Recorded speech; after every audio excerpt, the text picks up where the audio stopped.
Helen, you're back, Michael said with a grin as I walked into the living room. His overly casual tone immediately set off alarm bells. I am, I replied cautiously, setting my suitcase down. Something about his smug expression didn't sit right with me. What's with the smile?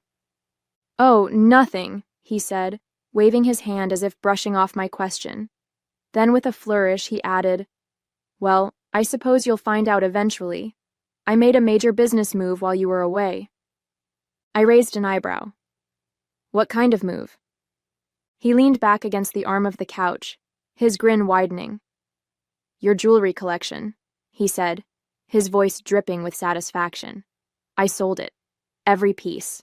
And before you get upset, let me just say, you'll thank me later.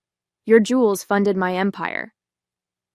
I froze, my heart pounding as his words sank in.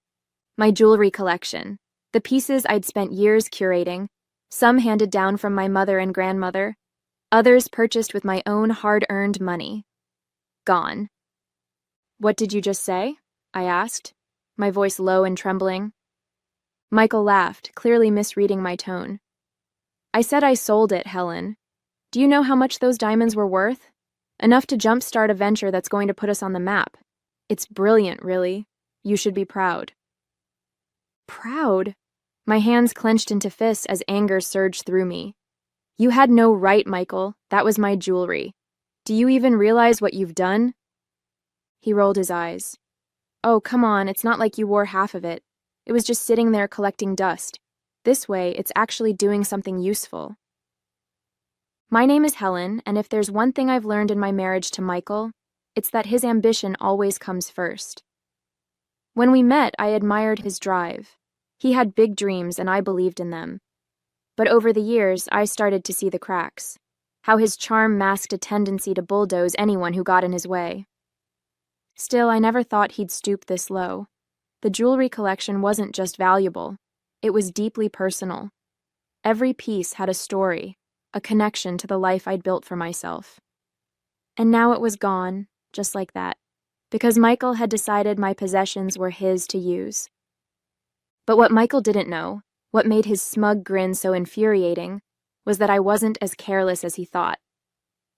A few months ago, after hearing about a string of local burglaries, I'd taken precautions. My most valuable pieces had discreet tracking devices embedded in their clasps. I forced myself to stay calm, hiding the storm of emotions brewing inside me. Michael thought he'd won, but the game had only just begun. That night, I sat in my bedroom, staring at the open drawer where my jewelry box used to be. The empty space felt like a void, a physical reminder of what Michael had stolen from me. The anger bubbling inside me was almost too much to contain. He hadn't just sold jewelry, he'd taken pieces of my history, things I could never replace. The sapphire ring my grandmother had given me on her 80th birthday. The diamond bracelet my mom wore on her wedding day. Even the gold pendant I'd bought for myself after landing my first big job. Every piece meant something, and Michael had tossed them away like they were nothing more than a stepping stone for his empire. My fingers hovered over my phone. I wanted to call him out right then and there, scream at him, demand answers. But I knew better than to confront him when I was this angry. Instead, I opened the tracking app I'd installed months ago. The screen lit up with a map, little red dots scattered across the city. My breath caught as I realized they were still active. My necklace was at a jewelry consignment store downtown. The bracelet? It had already moved to a warehouse in the industrial district. The app even showed timestamps, tracking the journey of my belongings as they changed hands. A grim sense of satisfaction replaced my anger. Michael might think he'd pulled one over on me, but I had something he didn't. Evidence. If the tracking data was accurate, I could not only find out where my pieces were, but also prove that Michael had stolen them. I picked up my phone and called Megan, my best friend and the one person I could always count on. Megan, I said as soon as she answered, you're not going to believe what Michael did. What now? She asked, already exasperated. I explained everything, the sale, his smug attitude, the tracking devices. By the time I finished, she was as furious as I was. "Helen, you have to go to the police," she said firmly. "I will," I said, feeling a flicker of determination. "First thing tomorrow." I ended the call and sat back, staring at the glowing dots on the screen. Michael had no idea what was coming, and for once I felt like I had the upper hand. The next morning I walked into the local police station, my phone in hand and my nerves wound tight. I'd never had to file a report like this before, but Megan's voice echoed in my head. "You have to go to the police." She was right. If I let Michael get away with this, he'd only push the boundaries further. At the front desk, a kind-looking officer greeted me. "How can we help you today?" "I need to report a theft," I said, trying to keep my voice steady. "Was it your property?" "Yes," I replied, taking a deep breath. "My jewelry collection. It was sold without my consent." The officer's eyebrows rose slightly, but he nodded. "Let's get some details." He motioned for me to follow him to a desk, where I explained everything. Michael's actions, the value of the jewelry, and the tracking devices I'd installed. When I showed him the app, his expression turned serious. "This is excellent evidence," he said, jotting down notes. "If these tracking devices are active, we may be able to retrieve some of the items. Do you have a list of what was taken?" "I do," I said, pulling out a notebook I'd filled with every piece and its approximate value. It felt strange, almost surreal, as the officer read through the list. The sapphire ring, the diamond bracelet, the gold pendant. They were more than just numbers on a page. They were pieces of my life, and now they were scattered across the city because of Michael's greed. The officer, whose name tag read Detective Carter, looked up from his notes. "We'll start by verifying the locations of the tracking signals. If the items are where you say they are, this could be a straightforward recovery. However, since your husband sold them without your consent, this also constitutes fraud. Are you prepared to pursue charges?" I hesitated, the weight of his question pressing down on me. "Yes," I said finally. "I want him held accountable." Detective Carter nodded, his expression resolute. "Good. Let's get started." As I left the station, a mix of emotions churned inside me. Relief, knowing the police were taking this seriously. Anger, remembering Michael's smug grin when he told me what he'd done. And most of all, determination. For years, I'd let Michael take and take, convincing myself it wasn't worth the fight. But this time was different. This time I was fighting back. By the time I got home, the adrenaline from filing the report had started to fade, leaving me with a mix of exhaustion and anxiety. I replayed the conversation with Detective Carter in my mind, wondering how Michael would react once he realized the police were involved. The thought didn't sit well. Michael had always been good at spinning situations to his advantage, turning himself into the victim no matter how egregious his actions were. I'd seen it before. How he could charm his way out of responsibility with a smile and a clever excuse. But this time, he didn't know I was one step ahead. That evening, Megan came over, a bottle of wine in hand. "Okay," she said, settling onto my couch. "Tell me everything. How did it go at the station?" I filled her in, from the evidence I'd shown Detective Carter to his plan to track down the pieces. She listened intently, her expression a mix of outrage and admiration. "You're handling this better than I would," she said when I finished. "If it were me, I'd probably be at his office flipping desks right now." I laughed despite myself. "Trust me, I've thought about it. But the police have the tracking data, and I think that's my best shot at getting everything back." "Good," Megan said, raising her glass. "To you, for not letting that smug jerk get away with this." The next day, I got a call from Detective Carter. "We've verified the locations of the items," he said. 2 are at a consignment store downtown, and another is in a warehouse. We've secured cooperation from the store owners and are moving forward with retrieval. I'll keep you updated as we progress." The relief was immediate. "Thank you," I said, gripping the phone tightly. "Does this mean I'll get them back?" "It's looking good," he replied. But the investigation is still ongoing. We've also flagged your husband's financial activities. I don't want to alarm you, but there may be more going on than just the jewelry sale. My stomach dropped. What do you mean? There are some unusual transactions linked to his business accounts, Detective Carter explained. We'll need to look into it further, but this could be bigger than we initially thought. As I hung up the phone, my mind raced. Michael hadn't just betrayed me. He might have been hiding an entirely different side of himself. The idea that Michael's betrayal could run even deeper haunted me for the rest of the day. I paced the kitchen, replaying Detective Carter's words. This could be bigger than we initially thought. What else had Michael been hiding from me? Later that evening, I decided to confront him. If there was more to this than the jewelry sale, I needed to know. When he walked through the door, his smug grin irritated me more than usual. He tossed his keys on the counter and said, "Busy day. What's for dinner?" I didn't even try to hide my anger. "Michael," I said, crossing my arms, "we need to talk. Now."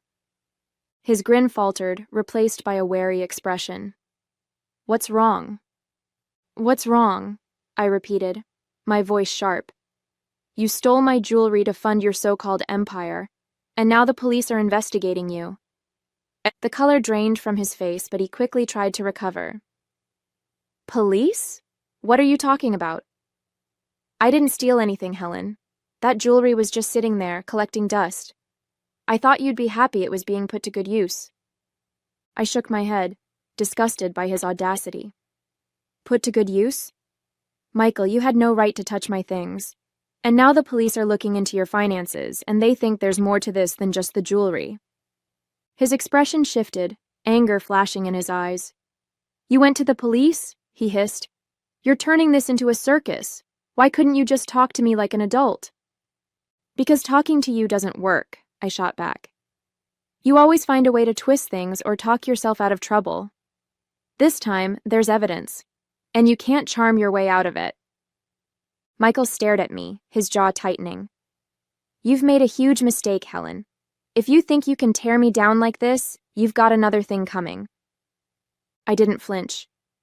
"No, Michael. The only mistake I made was trusting you, but that ends now."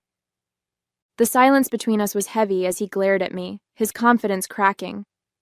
For once, he didn't have a snappy comeback or a smug excuse. He simply stormed out of the kitchen, slamming the door behind him. I stood there for a long time, my heart pounding. This wasn't just about reclaiming what was mine anymore. This was about standing up for myself, for everything I'd let Michael take from me over the years.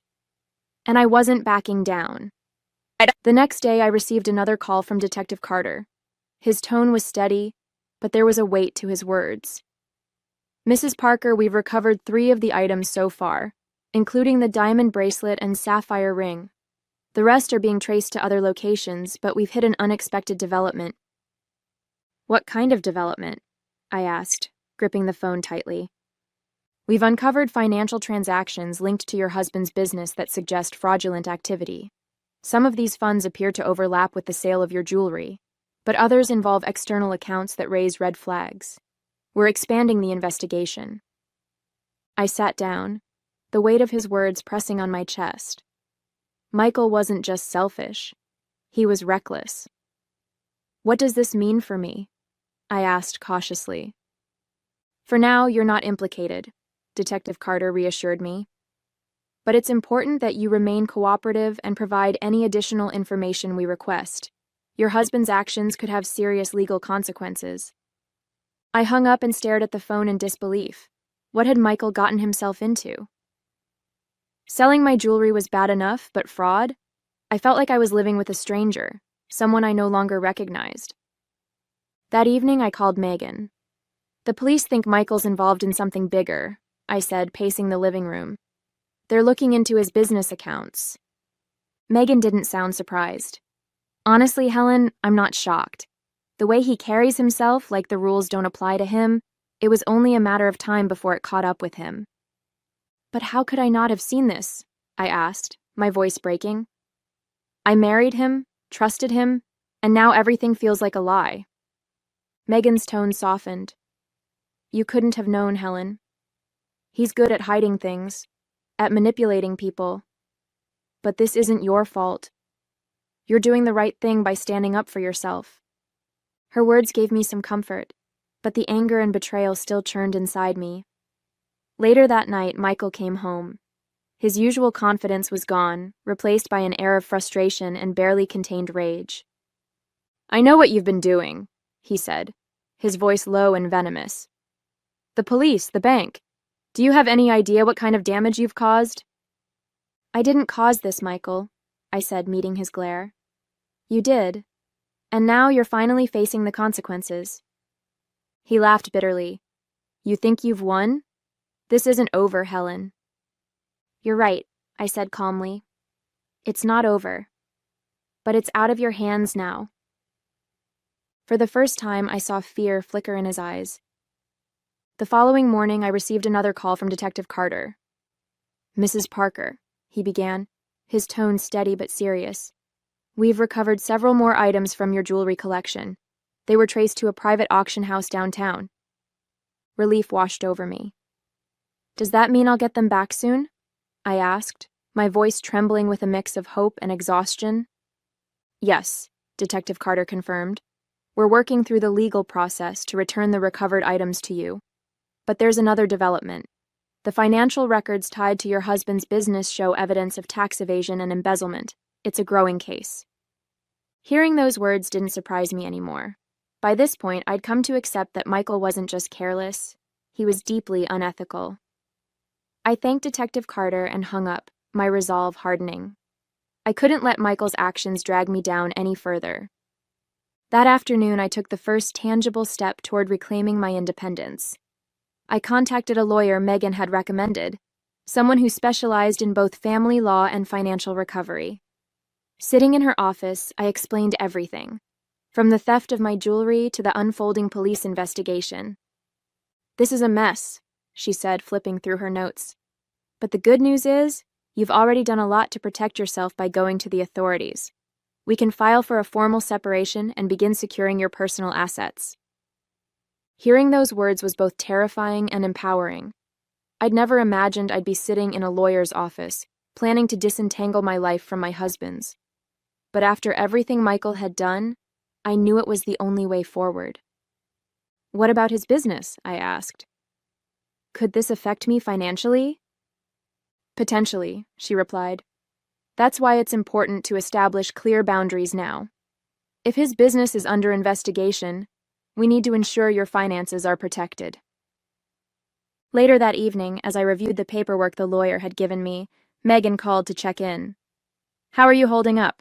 she asked. "I'm okay," I said, surprising even myself with the honesty of the statement. "For the first time in weeks, I feel like I'm in control. It's not easy, but I know I'm doing the right thing." "You are," Megan said firmly. "And you're stronger than you realize, Helen. Don't forget that." As I hung up, I glanced at the stack of documents on the table. The road ahead wasn't going to be easy, but for the first time, I felt ready to face it. 2 days later, I met Detective Carter at the station to review the progress of the investigation. "Mrs. Parker," he said, gesturing for me to sit across from him, "we've traced almost all of your jewelry and confirmed it was sold through high-value channels.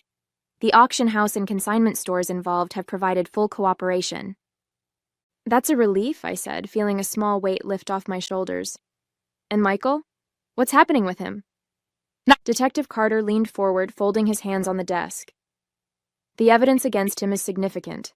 Between the unauthorized sale of your jewelry and the fraud tied to his business accounts, the DA is preparing charges. He's not going to walk away from this." Hearing those words filled me with a mix of satisfaction and sadness. Michael's actions had hurt me deeply, but knowing he would face consequences was a step toward justice. That evening, Michael came home late. I was sitting in the living room, surrounded by legal documents and paperwork from the bank. He stopped in the doorway, his face hard and defensive. "What is all this?" he asked, nodding toward the papers. "Divorce filings," I said evenly, not looking up from the page I was reviewing.